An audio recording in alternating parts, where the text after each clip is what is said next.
Hello, this is Paranormal Girl, and today we're going to talk about demons, Dybbuks, ghosts, and golems. What is the soul? Look for it, and it can't be seen. Define it, and it eludes description. And yet, for the ancients, the idea that life could exist without a soul was unimaginable. However, the Talmud and the Kabbalistic rabbis did not make a strict distinction between body and soul either. And like, for example, Plato, most Jewish thinkers had a notion of life energy that was a quasi-materialistic.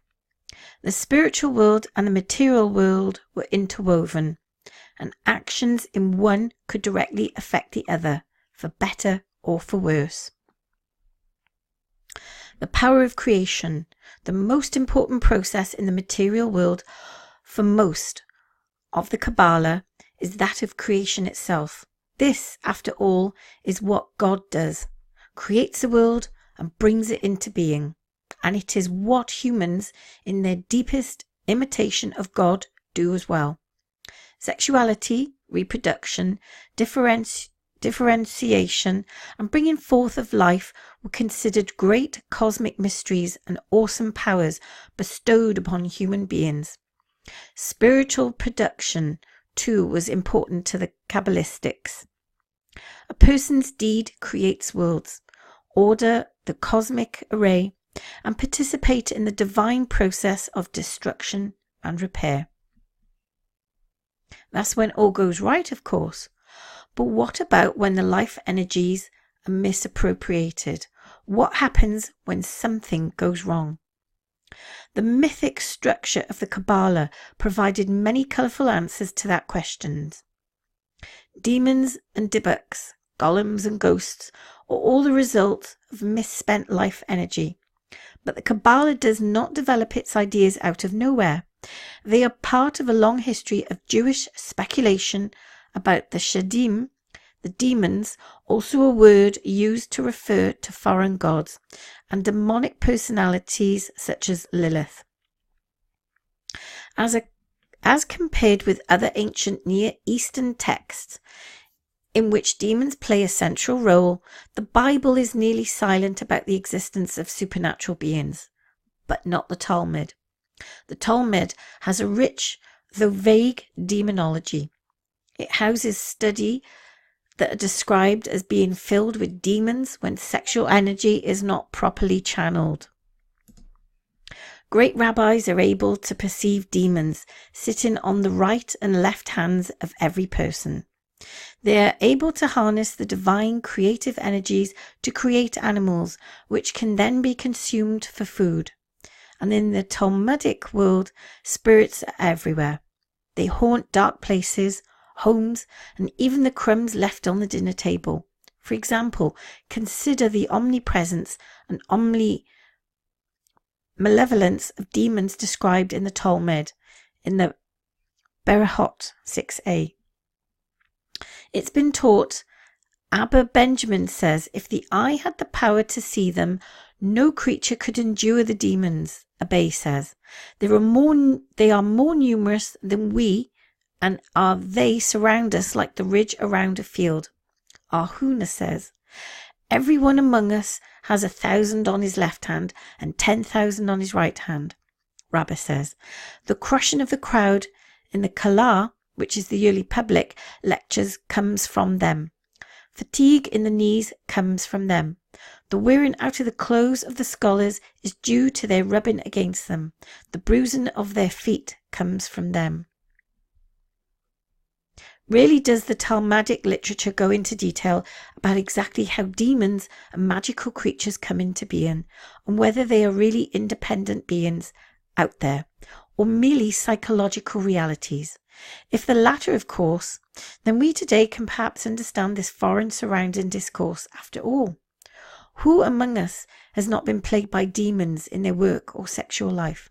As in the source above, demons, masochim, a word which might be better translated as harmful beings, could be seen as anything that causes decay, pain, and depletion of life energy. But there's reason to think that the text in the Berahot is not referring to the metaphorical demons, as it goes on to say. If one wants to discover them, let them take sifted ashes and sprinkle around his bed, and in the morning he will see something like the footprints of a cock. Unlike the Talmud, the Kabbalistic demonology is more detailed. Some demons are formed whenever a man improperly spills his seed, a sin considered so heinous by the Kabbalah because it subverts the creative process. Other demons are, as in the Christian myth, rebellious angels, or in the case of Lilith, primordial humans who disobeyed the divine plan. In all cases, there are instances of life energy gone awry. In the proper functioning of the cosmos, energy flows like a cycle, down from heaven, then back up in the form of proper ritual action. But when the energy is misappropriated, as in the masturbation or rebellion, its intense power falls into the realms of shadow. The mythic narratives of the Kabbalah may be difficult for us to understand today, but not if we situate them within the deep concerns, particularly those related to conception and childbirth, of the Kabbalistics and ordinary Jews who lived in a time of great uncertainty. Just as bearing children was central to one's identity, it was also rife with peril. Miscarriage, infant mortality, illness and birth defects were all far more common in the medieval world than they are today. Bearing children was awesome and terrifying, as of course was death. If we are all possessed of life energy, then what happens to the energy when we die? So let's look at the Dybbuk. Ideally, it returns to its source, but sometimes the process goes wrong. In such cases, a variety of ills may befall the soul. The well-known of these is the phenomenon of the Dybbuk, or possession, when one soul sticks onto another. Possession by a Dybbuk can happen for a number of reasons. Perhaps the departed soul is sinister and the living person innocent. Or conversely, the departed soul may have been saintly, but wronged by the living. In this case, possession by a Dybbuk is essentially punishment or revenge for an improper act. Or apparently, possession may happen almost at random. The most popular Dybbuk in Jewish culture history is that of S. Anksi's well-known play The Dybbuk in 1920, which describes how the soul of a betrayed man comes back to haunt the body of his betrothed. And the next one we will look at is the Ibur. There are other possession possibilities as well. A soul may visit a person during sleep, bringing messages from beyond or prophecies about the future, or it may haunt a place, as in popular ghost stories.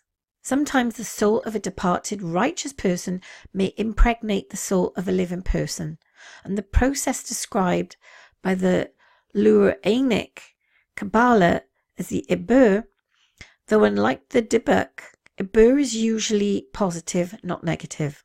Sometimes a righteous soul undergoes Ibur so it can complete a task or perform a mitzvah.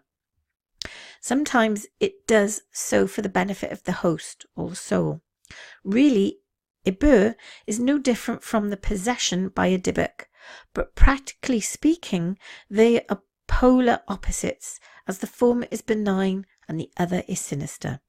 In all of these cases, the ordinary processes of life energy are being diverted for either positive or negative reasons, and life energy above all is powerful. When put to proper ends, the transmission of life energy by means of sex or supernatural activity is the godly act of maintaining the cosmic flow. But anything that powerful can also create great evil. We'll next look at the Golem. Perhaps the most well-known example of this phenomenon, as the transmuted by a variety of European sources, is that of the Golem, the artificial anthropoid animated by magic. The Talmud relates a tale of rabbis who grew hungry while on a journey, so they created a calf out of the earth and ate it for dinner.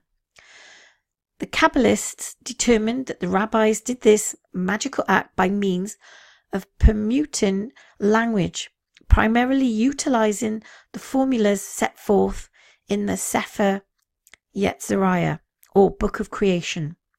Just as God speaks and creates in the Genesis story, so too can the mystic.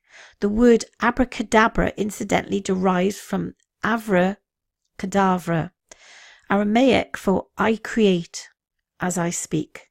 Thus, under the rarest of circumstances, a human being may imbue lifeless matter with that intangible but essential spark of life, the soul.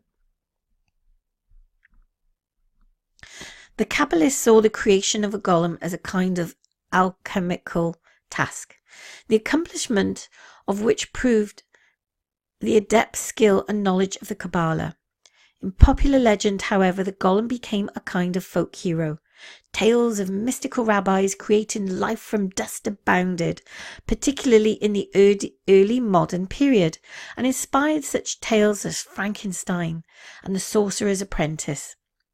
Sometimes the golem saves the Jewish community from persecution or death, enacting the kind of heroism or revenge unavailable to the powerless Jews.